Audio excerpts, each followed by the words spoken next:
Jesús, contigo en el desierto. El Señor esté con vosotros. Lectura del Santo Evangelio según San Lucas.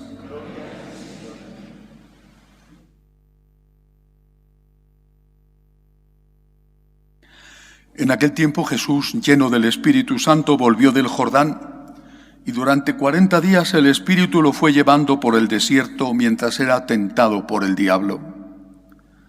Todo aquel tiempo estuvo sin comer y al final sintió hambre.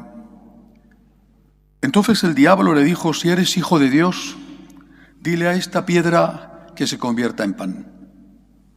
Jesús le contestó: está escrito, no solo de pan vive el hombre.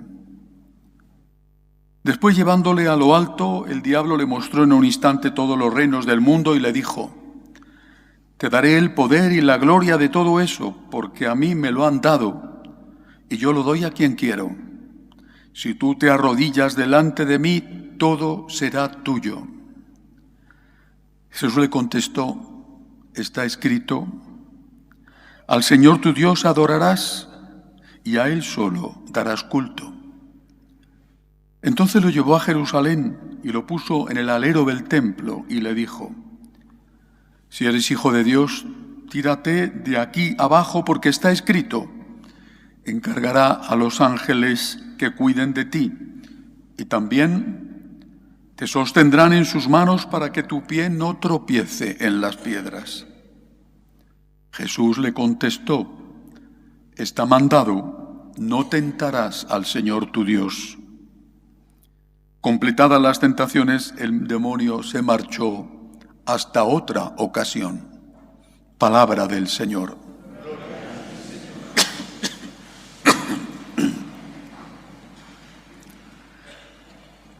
Este episodio de las tentaciones hay que verlo con mucho detalle.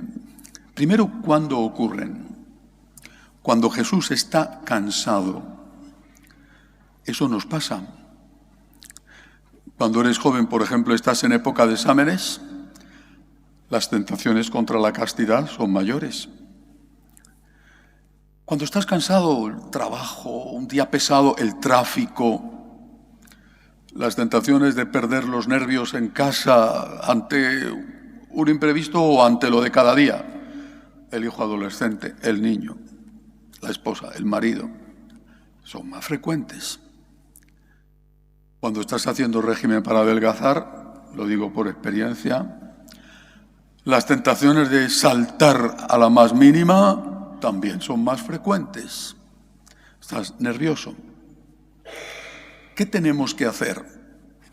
Primera enseñanza: el que evita la tentación evita el pecado. No llegues a tu límite, porque es más fácil entonces que el demonio te haga caer. No llegues a tu límite.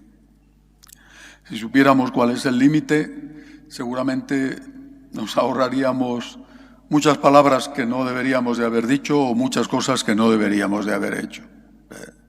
Siempre os he aconsejado a las mamás, que también se puede aplicar a los papás, os he aconsejado a las mamás que haya algún día en que cuando no podéis más, digáis en casa: mira, hoy la comida es de la que he comprado hecha en el supermercado y la metes en el microondas.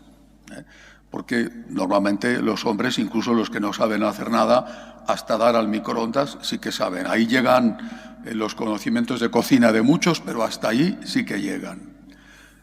¿De qué te sirve estar trabajando tanto, entregándote tanto, fuera de casa, dentro de casa, superando tantas pruebas, demostrando? Las mujeres tenéis que estar siempre demostrando que eres una magnífica profesional, demostrando que aunque seas una profesional, eres una magnífica ama de casa y una magnífica mamá. Bueno, ¿de qué sirve si después estás atacada de los nervios y tienes que escuchar a tu hijo que te ha estado provocando decir eso de mamá, ¿cómo te pones? O a tu marido. Bueno, o al revés. Evita la tentación, evita la tentación. Tómate una pausa y evita la tentación para no tener después que estar pidiendo disculpas. Y ahora vamos a las tentaciones. Estoy cansado de escuchar, y reconozco que también para mí fue una tentación hace ya muchos años, eso de que, ¿y por qué Dios permite el mal? ¿Por qué Dios permite el mal? A ver, ¿por qué? ¿Por qué está permitiendo la guerra en Ucrania? ¿Por qué está permitiendo la espantosa, cruel dictadura de Venezuela o de Nicaragua o de Cuba? ¿Por qué Dios permite el mal? ¿Cuál es la respuesta? Pues no lo sé. No lo sé. ¿Y por qué permite el hambre? Pues no lo sé. No lo sé. Pero fíjate lo que dice esta tentación. Porque la tentación no solamente era: tienes hambre, llevas 40 días sin comer, anda, dale un golpecito a la piedra y que se convierta en una hermosa hogaza de pan de trigo recién hecha. No, sino la tentación es: acaba con el hambre en el mundo, anda que no hay piedras. Basta con un milagro, y lo mismo que multiplicaste los panes y los peces, acabas con el hambre en el mundo. Y quien dice acabar con el hambre en el mundo, acabas con las guerras, con las enfermedades. ¿Por qué no resuelven los problemas a base de milagros? ¿Por qué no? ¿Y qué ocurriría si los problemas, la enfermedad, la muerte, las injusticias, los tuviera que resolver Dios a base de milagros? ¿Qué sucedería? Por lo pronto no creo que se hubiera desarrollado ningún tipo de ciencia, especialmente la ciencia médica. Pero ¿qué sucedería? ¿En qué nos convertiríamos? Primero en autómatas, porque no tendríamos la libertad para obrar el mal. Pero luego nos convertiríamos en personas que tampoco pueden obrar el bien. Si te cuestiona por qué existe el mal en el mundo, ¿por qué no te cuestiona por qué existe el bien? Si te cuestiona por qué hay un terremoto en el que mueren muchas personas inocentes, ¿por qué no te cuestiona que haya tantos y tantos y tantos días maravillosos en que no hay terremotos? Si le echa la culpa a Dios por el mal en el mundo, ¿por qué no le hace responsable a Dios del bien en el mundo? Lo que no es justo es que digas: es culpable del mal y del bien somos nosotros, o el azar y la casualidad los responsables. Yo, ya lo sabéis, soy un aficionado del Real Madrid y a veces te da alegrías y otras no, pero bueno. Imagínate un partido de fútbol y que el portero le meten un gol tonto por culpa del portero, pero resulta que ha hecho 20 paradas, que ha parado lo imposible, le ha parado un penalti al mejor delantero del mundo. ¿Le vas a echar la culpa al portero? Pero si hemos ganado 20-1. ¿Le vas a echar la culpa a Dios del mal en el mundo que, salvo excepciones, he puesto el ejemplo del terremoto, sucede por culpa de los hombres? ¿Quién tiene la culpa de que haya dictadura en Cuba, en Venezuela, en Nicaragua? ¿Quién tiene la culpa? ¿Dios? ¿Quién tiene la culpa de la guerra de Ucrania? ¿Dios? ¿O de las matanzas en Tierra Santa de los secuestrados? ¿Quién tiene la culpa? ¿Dios?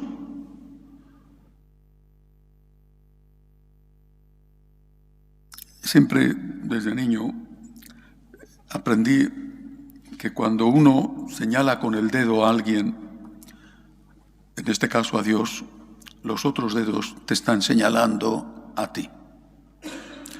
Y que tú tienes que preguntarte, como le dijo, no sé si es verdad, pero desde luego está muy bien encontrado si no es verdad, como le dijo Dios en una ocasión a uno que le preguntaba: ¿no haces nada para acabar con los problemas, con el hambre? ¿No haces nada? Y Dios le contestó: si he hecho algo, te he hecho a ti, te he hecho a ti. Nos ha hecho a nosotros para acabar con el dolor en el mundo, con la investigación, con la medicina, con la ciencia, con la generosidad, con el cumplimiento de nuestras obligaciones. Así que deja de plantearte por qué existe el mal en el mundo y empieza a plantearte por qué tú haces mal o consientes el mal. Segunda tentación. Le ofrece el poder. El mundo es mío, le dice el demonio. Si tú me adoras, te lo entregaré. La ambición, el poder. Pero Jesús es hijo de María, y María sentó las bases desde el principio del principal argumento de la teología moral católica. Cuando le pregunta al ángel Gabriel, ¿cómo va a ser eso? Pues no conozco varón. ¿Qué está diciendo la Virgen? Estoy de acuerdo con el fin, que nazca el Mesías. Oye, fantástico. El Salvador, el Redentor, maravilloso. Este es el fin, completamente de acuerdo. ¿Y los medios? ¿Cuáles son los medios? Porque el fin no justifica los medios. Cuando buscas el poder, o el dinero, o el progreso en la profesión, que no está mal, pues alguien tiene que ser presidente del gobierno y a ser posible que no sea un corrupto, por ejemplo, y no voy a dar más datos que todos conocemos. Él, su familia, en fin, ¿cómo estamos? Cuando buscas el poder, alguien tiene que ser presidente del gobierno, alguien tiene que ser ministro, digo yo, alguien tiene que ser el jefe de la empresa, alguien, ¿sí? ¿Lo está poniendo al servicio o te estás sirviendo? ¿Y con qué medios estás intentando llegar al poder? Porque al final te haces esclavo de ese poder. Y eso es lo que Jesús rechaza.